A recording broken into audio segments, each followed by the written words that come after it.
Hello everybody and welcome back to another Vlogmas. So in this one I really wanted to talk about a few different things. One that mainly had been requested over and over this year, and two, things that I've been wanting to speak about for a while, almost in like a roundup fashion. So in this video they're going to be 4 parts. We're going to talk about 2024 fashion favourites, beauty empties, because I feel like beauty favourites and empties are very much intertwined, and also favourite perfumes. I get asked about all of these things very often. I thought it would be almost nice to kind of pull them together as like favourites, especially beauty, fashion and perfume favourites.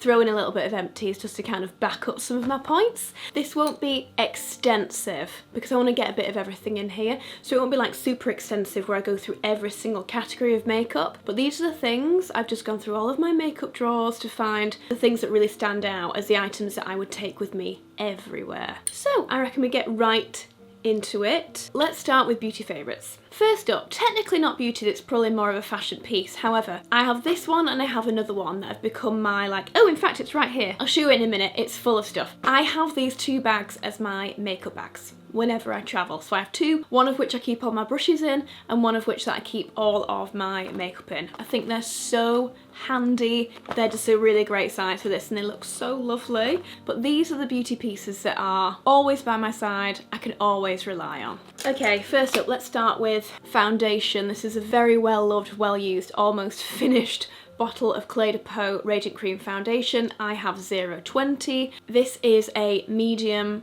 to somewhat high coverage foundation that I just sort of use a little bit more sparingly because a little goes a long way, and the glow it gives you is truly radiant. It is just absolutely gorgeous. I don't like matte foundations. I like my skin to look like it's glowing to the gods. This isn't like wet look kind of glowy. This is just that beautiful radiant finish that you really want. I can't scream more about this foundation. It's my absolute number one. I have been through tubes and tubes and tubes of this beautiful product. This is a kind of more relatively towards the end of 2024. The Hermes bronzer came into my life. Not only is it packaged beautifully, I mean it has a H within the actual bronzing pan. I mean the packaging really is really beautiful, but the product inside, I have 03 Sahara. It is just a really stunning bronzer. It blends beautifully, it melts into the skin beautifully. It's just an all-rounder. I love the shade when it comes to using it on my eyes. It's just one I can reach for and know it's going to give me the exact perfect finish, blend, colour, pigment that I'm after. It's a really stunning product if you're looking to buy something from Hermes. But equally on bronzers, a big high recommendation has to go out to the Armani bronzer. As you can see from the front of this package, it is so well loved and used. I mean, it's absolutely battered. I've thrown this into pretty much every single travel bag for the last year, or since I at least got it. This is shade 90. I mean, the fact I've used this so much and the pan still looks like that is quite incredible. I mean, I'll probably never manage to finish this pan. Huge mirror, huge product, fantastic shade for me. Again, it makes the most perfect eyeshadow shade. That for me is what I really rate my bronzers on. If I can put it on my cheeks and on my eyes and it gives me a really gorgeous bronzed finish without looking orangey or like the wrong tone for me, then it's a hit. And these 2, I must admit there is another one in here, the YSL bronzer. Those 3 would be my recommendations, one of those 3, depending on the price point that you want or which packaging you like most, because they're all fantastic. I would just say that the Armani's got a little bit more glow in it, a little bit more very tiny amount of shimmer. This is a little more glowy, but they're all amazing. Okay, I'm sure a lot of you saw this one coming. Look at the state of that at this point. The Prada eyeshadow. This is the one in 01, I believe. I mean, you can't really miss it. You'll know it if you see the lilac. This has a beautiful lilac shade that isn't really touched. However, the other 3 are amazing. A dark chocolate brown, a light tan, and then this incredible gold shimmer. The reason these are so good is because of the way they create these pigments and the way they fill this palette. So I actually went over to France to the L'Oreal labs to meet with the Prada team specifically, and their lab tech showed us how they made these powders, because they're more of a cream powder.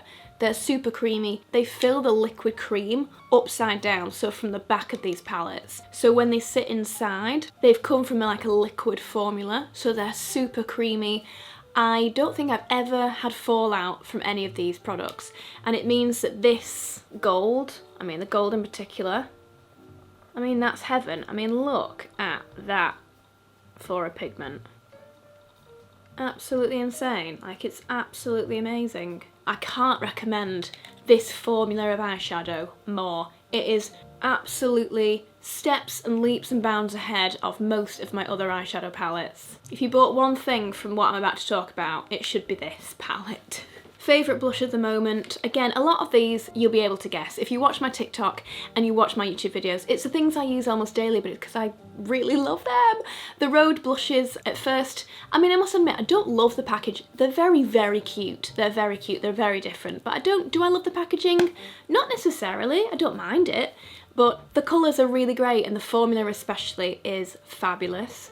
It's just this super uber creamy, uber glowy, and the thing I think I like actually the most, so that's the colour of this one, it's called Freckles, so it's a beautiful corally tone overall without being too orange. It's got more of a tan coral, which is perfect for my cheeks. It's the formula. This doesn't take off makeup underneath it. I could put it over this, dab it in, and it would just blend, and that's what's so good about this formula. So many blushes and so many highlights, just if you put them on over the top of everything else you've done, they will swipe everything off. All your makeup will come off underneath and it looks a mess. This, I know I could put it anywhere on my face now and it would blend on top of everything else and look seamless. That is why these are so magical. The blend on these is unlike anything I've really seen. And Freckle is my fave. Another Rhode product that I definitely need to give a shout out to, because I have finished numerous ones of these, especially the watermelon. The watermelon is the one that I love the most. It's just an incredible gloss. I'm currently wearing it, if you can see just how juicy. This is uber juicy glossy lips. It also hydrates. So I know that if I go out and I've got really dehydrated lips, they're really chapped, I can put this on and not only will I get a gloss, but it'll also hydrate the lips. Not many glosses can do that. Quite a lot of glosses will continue drying them out and then you're just like, puh. This is brilliant. It's genuinely brilliant, and watermelon is the best, I say. A mascara favourite, this again, it's quite hard. I've had a few, and one that springs to mind actually, I think there was a Nude Sticks mascara earlier in the year that absolutely blew me away, and I still love that one. But when it comes to, say if someone said to me straight away and was like, you've got to answer in 2 seconds, what was your favourite mascara? This is what would come to mind overall for 2024. The YSL Lash Clash.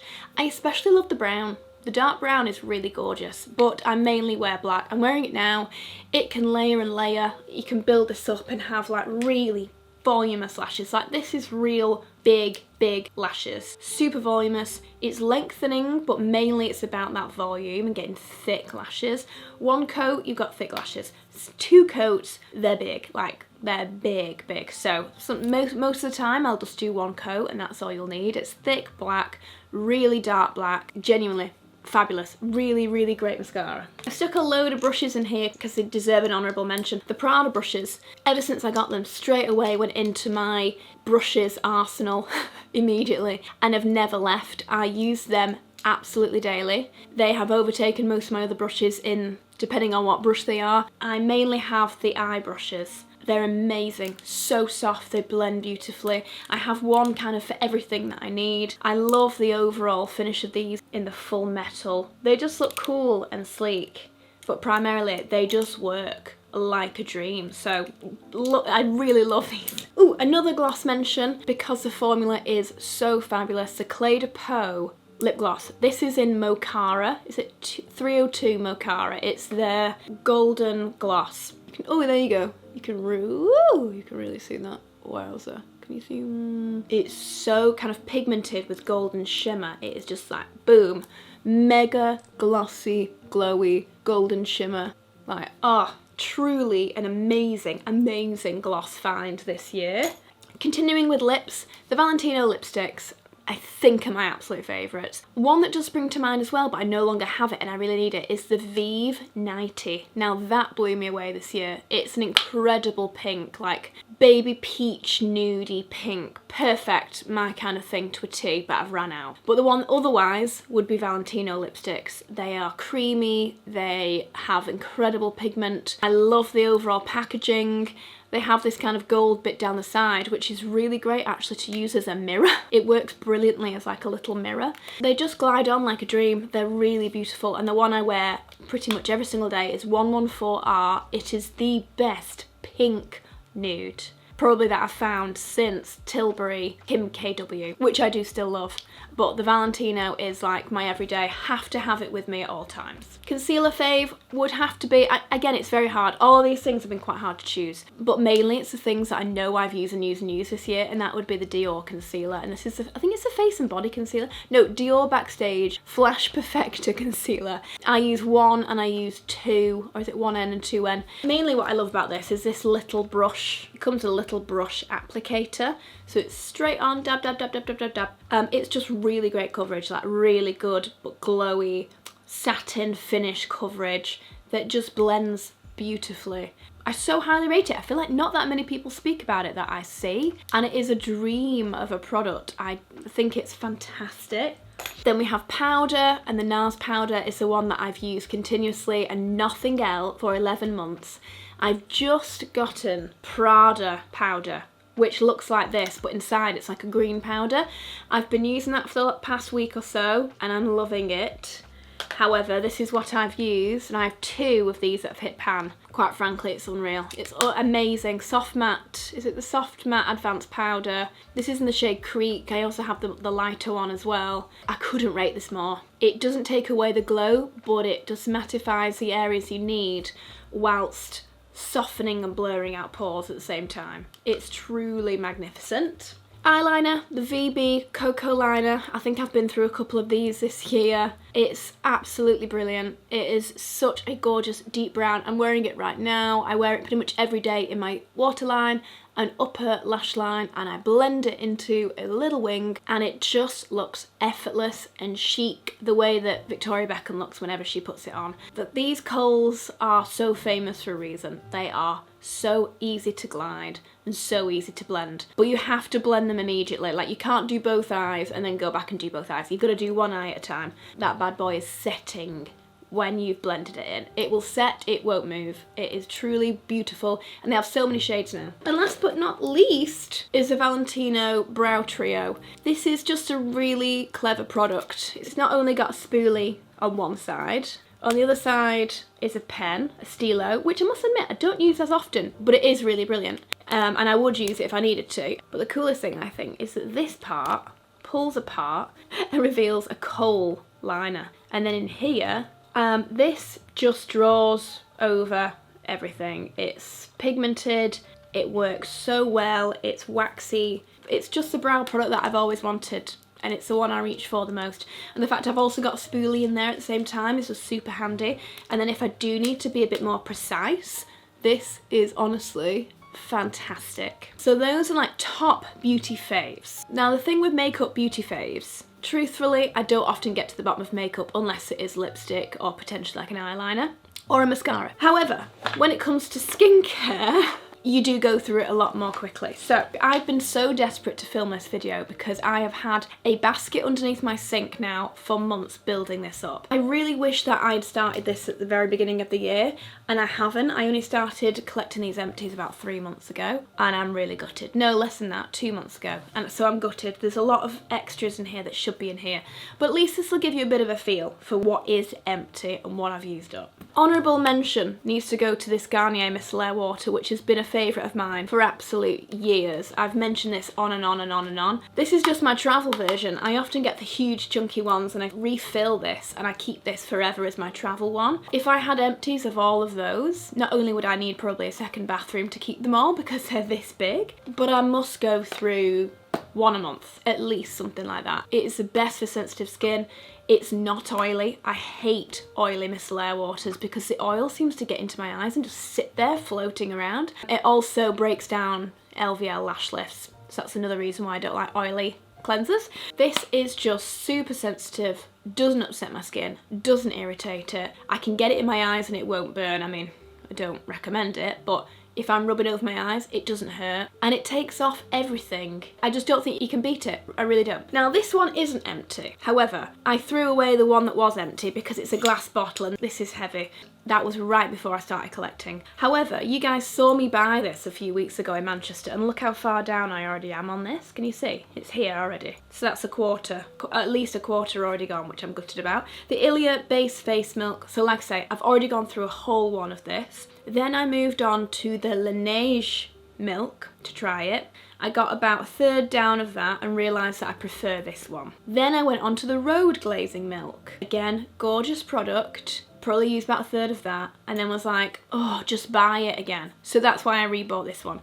This is my favourite out of those 3 milks, which are all quite famous right now. The reason being, this has, for me, the best texture. You can literally see it. It's like a thicker milk, but on the skin, when you start to rub it in, it has a slightly creamy feel to the milk, and so when you're patting it in, it feels like a watered down moisturiser and it feels so hydrating. My skin drinks this up and I look forward to applying it, so much so that often I forget to apply my acid toners because I'm so eager to get this on my face that I forget everything else that comes before it. I so recommend this, guys. It's unreal. I don't work with Ilia, but this product I love, so just love it so much. Here is a very battered, very dirty 111 Skin Cryo Revitalising Moisturiser. You saw me go on the boat trip with these guys in August and had the most incredible time, and it was all for the launch of this moisturiser. I have since used it all the way up and I'm now halfway, if not further, through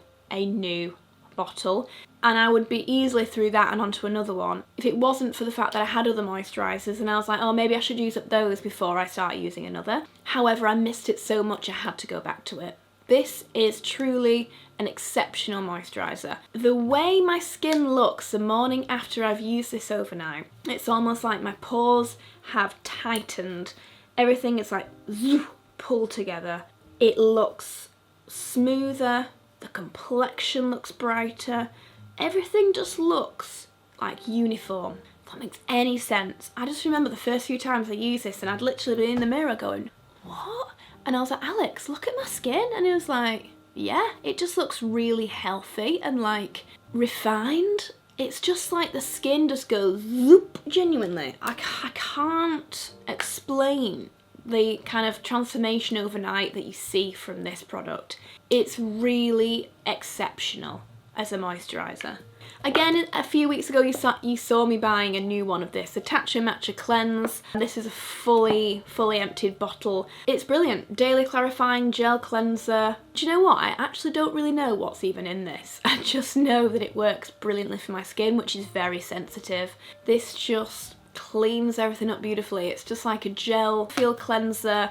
Doesn't turn into a foam. I don't really love foamy cleansers because I find they dry my skin out. So this is just like a gel feel. Takes off all the rest of the residue of makeup without exfoliating my skin and upsetting it too much. It just works its magic. I just feel like I've got beautifully clean skin afterwards that isn't squeaky clean and isn't dry. And that's what I look for in a cleanser, where I can take it off, pat my skin, and my skin just feels like, ooh, lovely.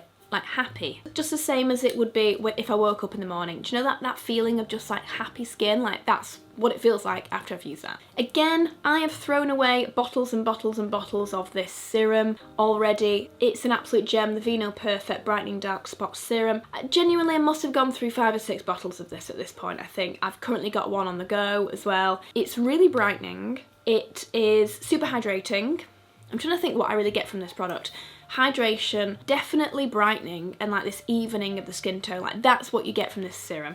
I mean, it says it's a dark spot serum, so I'm guessing it really does help with blemishes, but what I've seen from it is just, again, this brightening, hydrating effect. Like that's what I'm mainly looking for in serums, is hydration, because I have very dry skin. So that's what I really find from this. Slightly random one, the Dior hand wash. I do go through these quite a lot. I would have a couple of these in here if I'd kept them. The Oud Ispahan is one of my favourites, as is like Amber Nuit, probably. I have these in my own suite. I used to have the lotion, but I'll be honest, as much as I always like to buy a hand wash and a lotion, I barely ever use the lotion. I only really put hand cream on at night, so I kind of feel it's a little bit unnecessary. But the hand washes, obviously, I go through abundantly, and they just look beautiful as like a special hand wash. The Laneige Sleeping Mask. Absolutely tried to use every last morsel of this guy, and I'm about halfway through the next one, actually, of this. There's a reason why this is so popular. I use it pretty much every single night.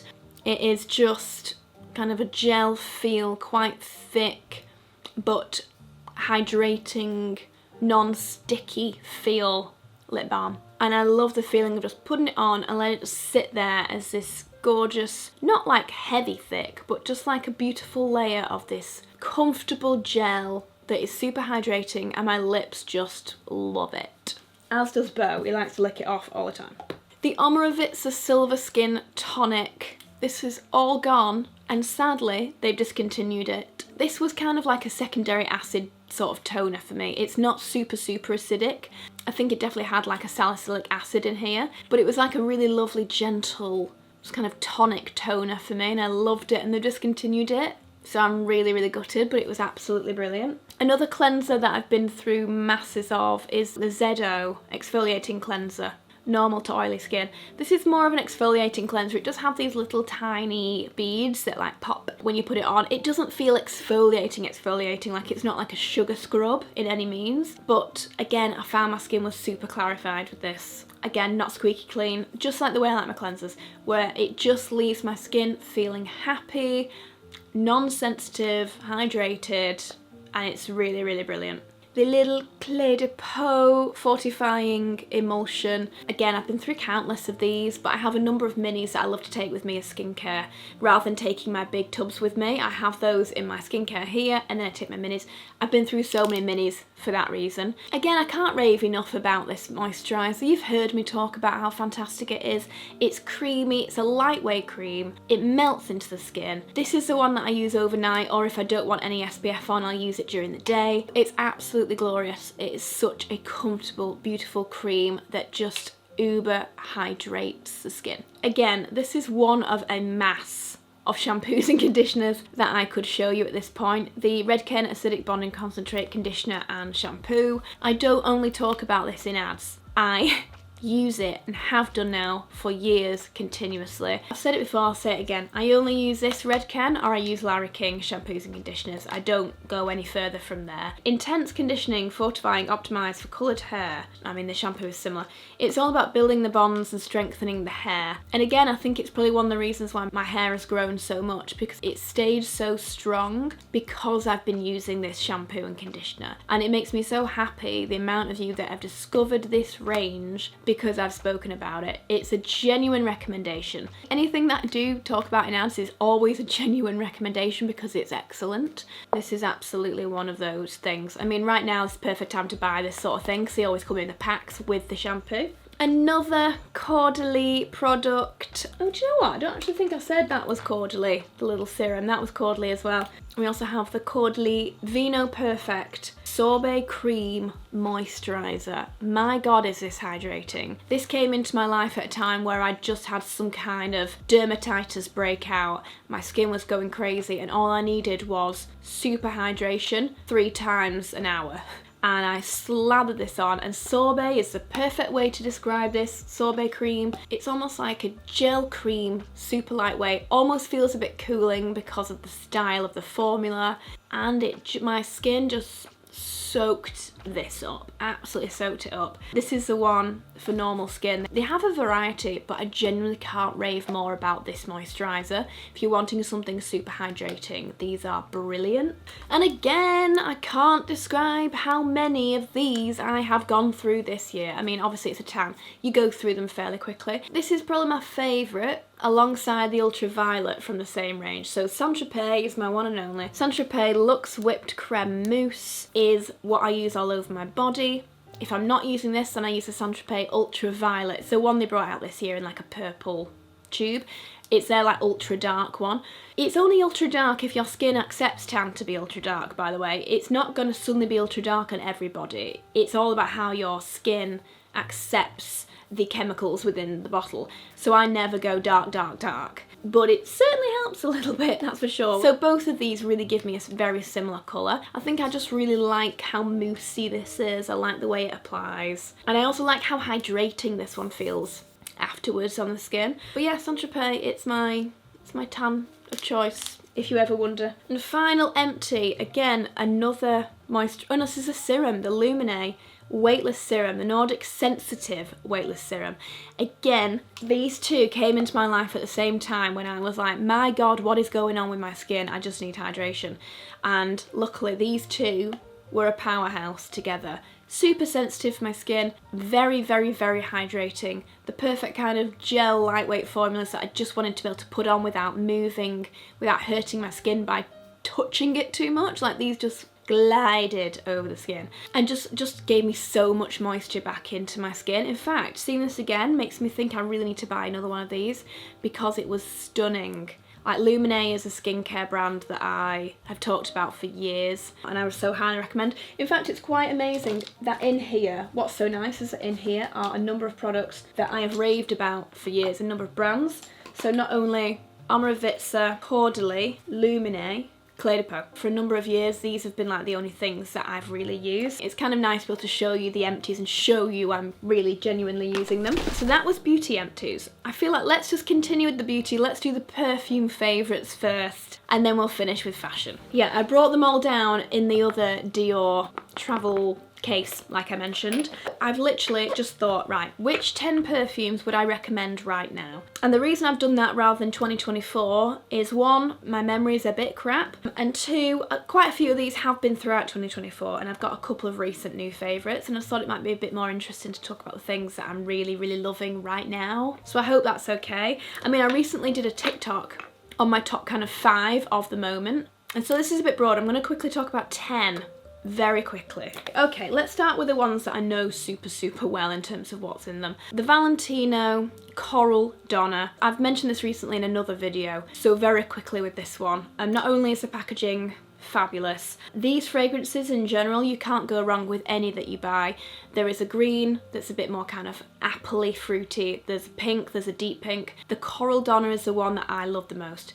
This is more of an orangey type fragrance, orangey bergamot. But in my mind, whenever I smell this, I smell peach. I smell peach, I smell grapefruit. I mean, I do also smell like clementines, like bright clementines. It's just this super uber fruity. I think it's also a bit of strawberry. Peach, strawberry. It's also got jasmine, this like white flower jasmine as well to add a little bit of florality to it, but mainly it's about this juice, like sparkling, juicy scent profile. It's meant to be like a sunset in Rome. It's delicious. You can't go wrong with this if you're buying for someone for Christmas or something. It's just like an all-rounder excellent fragrance. A perfume I have almost used up and I may cry when this all goes. You can see from how dark and deep that is and the way it moves inside this bottle. This reminds me of syrup. It is the Vanille Planifolia Extrait 21 from Guerlain. I've kind of described it before. It's almost like the most well-rounded explanation of vanilla within a perfume. Like the idea behind the Extrait bottles that Guerlain created, they created 6 I believe, all of which are just technically one ingredient note. So I think they have a tuberose, they have a vanilla, they have an amber, etc. And what they try to do is create this olfactory version of that scent in the best, most wearable way possible. So this is like pure vanilla. It's almost like this sweetened vanilla essence extract. I think they've added like notes of musk and a little touch of amber to give it a bit of like a base and a bit of a depth to it, because vanilla can be too sweet. That almost balances it out. Oh, it's heaven. It's actual heaven. It's my favourite vanilla fragrance of all of them. It's also one chunky price tag, this bad boy, but it stays on me, which a lot of perfumes don't. I have very dry skin, and the amount of compliments I get is unreal. It's one you truly need to smell to believe, but I can't recommend it more. Even at that price tag, I can't recommend it more. It's worth it. Okay, let's throw in my most favourite scent of all time. This is my Desert Island scent. It's interesting because recently I spoke to someone and they said that they really didn't like this fragrance.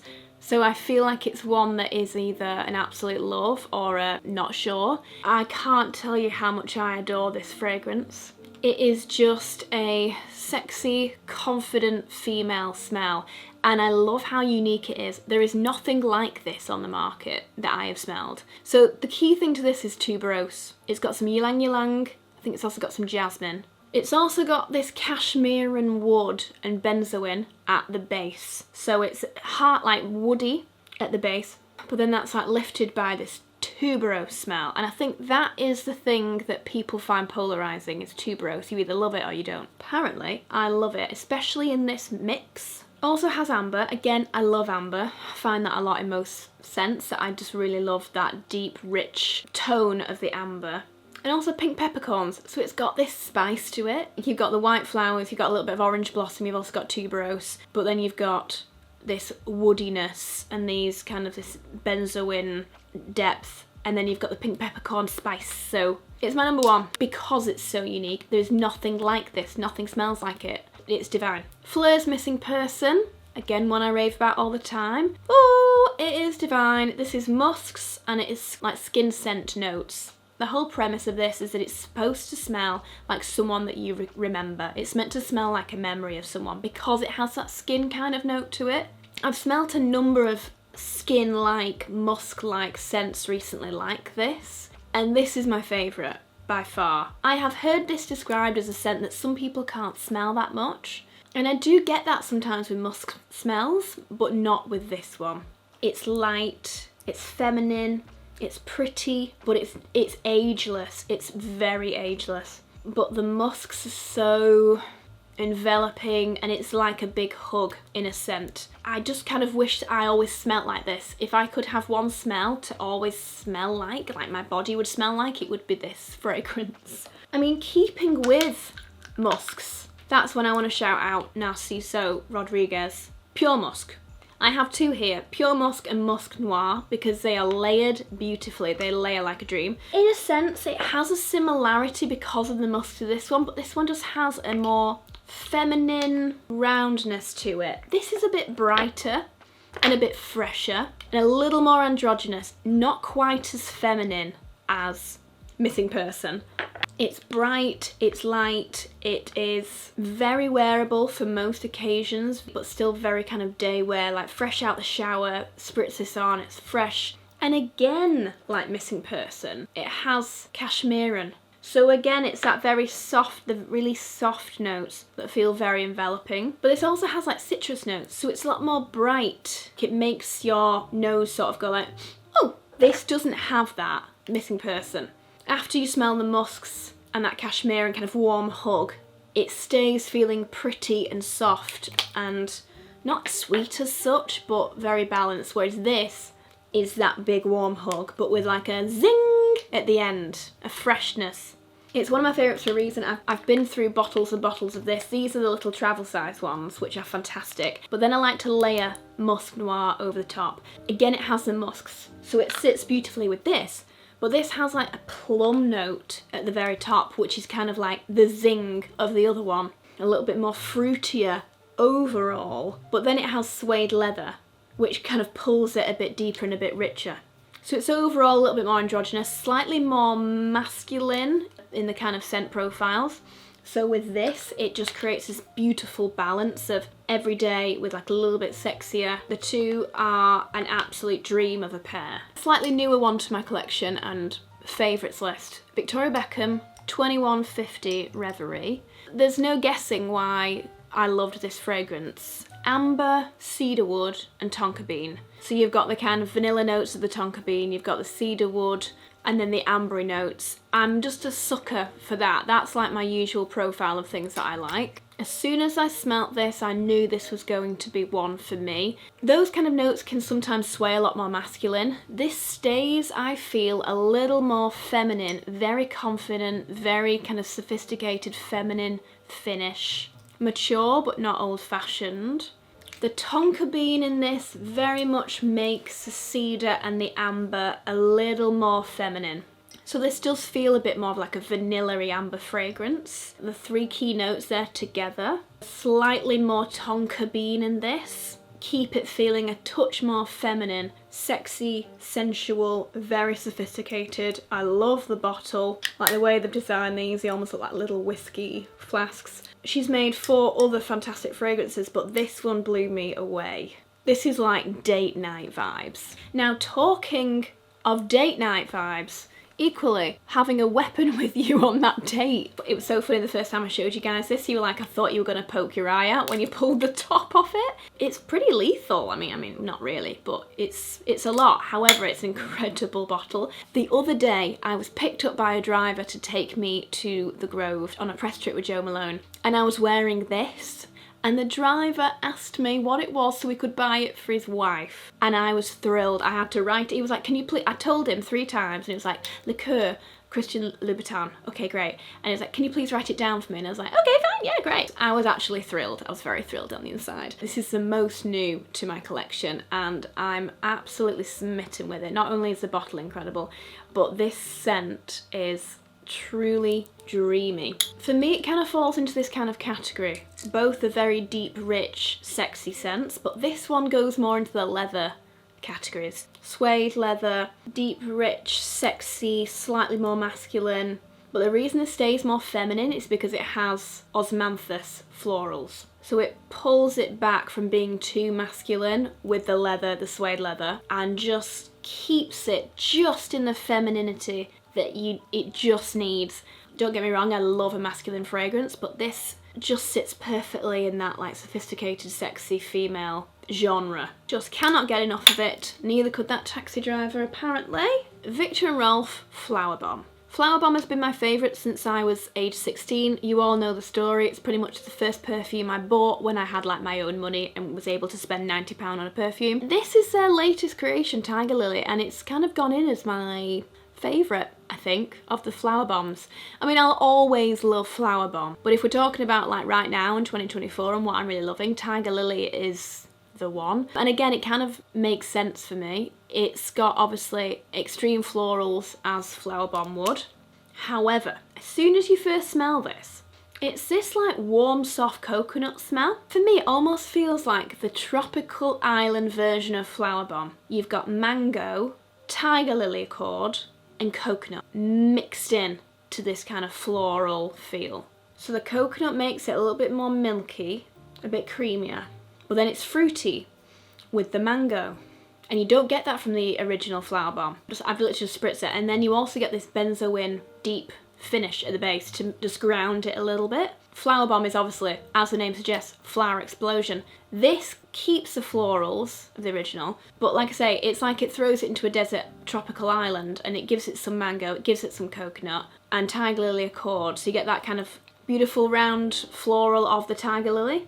And it just becomes a little bit more unique, a little less floral heavy than the original. And I love fruity notes, as you know, and I think it's got a little bit of amber in here as well. It just feels a little bit more mature and unique, I guess. YSL Libre. Again, I mean, if there are any perfume experts watching, they're probably like, oh my god, you are literally like an open book on fragrances that contain musks, vanilla, amber, jasmine, orange blossom, orange notes. They seem to be a recurring theme because this is also, it's got a little bit of musks. It also has Madagascan vanilla, but the top notes are tangerine and neroli. But then that's kind of brought back from being too juicy by the vanilla, by the musks, by the jasmine, and adds a touch more floral into the mix. I always remember with this scent, I had it at home, didn't wear it all that much, went to New York, sat next to a girl at Fashion Week, and she smelt incredible, so incredible that I actually turned to her and was like, what are you wearing? And I don't do that often. And she was like, oh, it's YSL Libre, and I was like, oh my gosh, why have I been sleeping on this perfume so long? Went home and never looked back. It's such an enchanting fragrance. Again, it's one of those all-rounders. I think you can't go wrong with this fragrance if you're buying it for someone. To me, it says like a date night, but more of like a playful date night. like, it's got like a seductive feel to it. Somewhere between masculine and feminine, touch more juicier and floral to make it more feminine. It's truly amazing. And finally, if you want to see another vanilla fragrance, we have Armani C, Le Parfum Intense, being my absolute favourite. This again is vanilla-y, but the top note is blackcurrant. Again, fruity, juicy fragrance. But this does smell completely different to the others in this category, especially the Intense. Again, it's richer, it smells more like an extract, it's got a lot more going on, it's more powerful. Ooh, I really got a shot then of like pure blackcurrant. But it also has rose. I don't like rose in a lot of my fragrances that are like my everyday, but this has a more subtle rose finish. Top is blackcurrant, then you get this kind of rose, then you get the kind of the deep amber mixed with vanilla, so it's not too sweet. Gorgeous, juicy, fruity blackcurrant, pulled down by rose, given depth by vanilla and amber. It's more sophisticated, a little more in the kind of mid-30s, 40s range feel, I think, personally, for this. It's quite a sophisticated fragrance, actually. Also, beautiful bottle. I think they recently redesigned the C bottles. Okay, I think that's all the perfumes. Really enjoy perfumes. And whilst I'm not an expert in it, I just really quite enjoy talking about perfume. Let's finish this video off with just a couple of fashion favourites. Probably aren't going to be any surprises in here, but let's just run through some key faves. First up is the Row Margot 15 in the brown chocolate suede. Fantastic day bag. I prefer this now to my Birkin 35, I've said it before, mainly because I feel this is a little bit more unique on the market. As much as I love Hermes and I love the Birkins, they're stunning bags and I love them so much, I don't believe everyone needs to have an Hermes. They're not the be all and end all of the fashion market. I love the fact you can literally just pick this up in the store and buy it if you want to, or online. If I want to buy something, I want to buy it. I don't want to have to wait to buy something, and so I genuinely can't recommend this more. I get complimented on it every single time I wear it, and it looks immaculate. I took it on my road trip, I take it out with me most days, and the suede just gets more beautiful. I think this is going to be timeless and something I use forever. When I was thinking about favourites, I looked over to this drawer and saw this bikini. I'm probably going to wear this tomorrow. I'm going out tomorrow. I'm going for a day out with friends and we're going to the spa. I will likely be wearing this bikini. It fits beautifully. I love the animal print, the subtle animal print. I love the beadwork. I love the fact it's fairly inexpensive for a fantastic quality bikini. This is Caledonia, and I just love the fit. I love the way it fits. I love the way I feel in this bikini, so it's my favourite of the whole year. A jewellery favourite, I've worn this to death. The main thing I love about this is the fact it literally just goes on without even needing to undo it. With big nails, it's very hard, and so I love that this just goes over everything, and again, it gets complimented every single time I wear it. Kind of wish I'd bought a second one for if this ever snaps or anything ever breaks or I lose it, because I wear it all the time. It's so dainty, it's so simple, but really like effective, and it was really affordable in like the jewellery category for how somewhat chunky and wearable this is. This leather jacket, I'm pretty sure I bought this back in February of this year, and it's been like a favourite ever since. The Moto style leather jacket, full zip up the front, fantastic collar, amazing quality. This is one from Kate. It's just one of those classics that I'll keep probably forever in my wardrobe, or at least for a really long substantial time. Quality is unreal. It looks great with everything. It has a smartness to it because it isn't aviator style, it's just a kind of biker moto feel, and the quality is really exceptional. Equally in jackets, gotta mention the Saint Laurent blazer. I have numerous, of which I could have probably brought them all here, but just Saint Laurent blazers in general. The overall fit, the structure, the quality, the silhouette, the kind of enlarged shoulders to give that a very confident, androgynous feel. The overall fit, I love a more boxy blazer. I think on my frame it just works quite well. And this is one I actually got at Bicester Village, and it was like 40% off, and I've worn it so much already this year. It just makes everything look fabulous. Another bag of the year, one I didn't realise I would use so much when I first bought it. It's this little mini Chanel. Chanel 22, I want to say, but in the mini version. It's kind of gone gone with me everywhere, and it's one I reach for so much more than I ever thought I would. It's more of a casual day wear bag for sure. I could still take this out for an evening if I wanted to. I love the way it's worn. It just seems to be getting more and more beautiful the more battered and used it is. Highly recommend if you are looking at this bag, just go for good old plain black.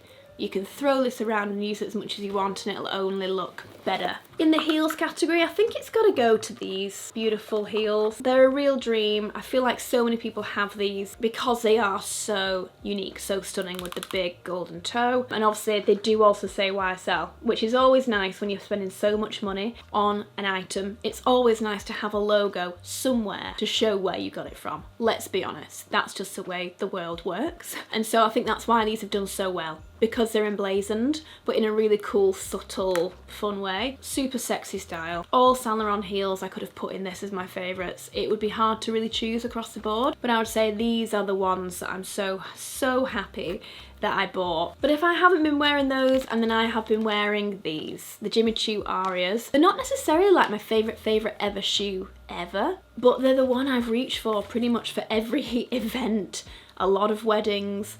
When I just know I need a comfortable, sexy, gorgeous shoe, they never let me down. They look incredible.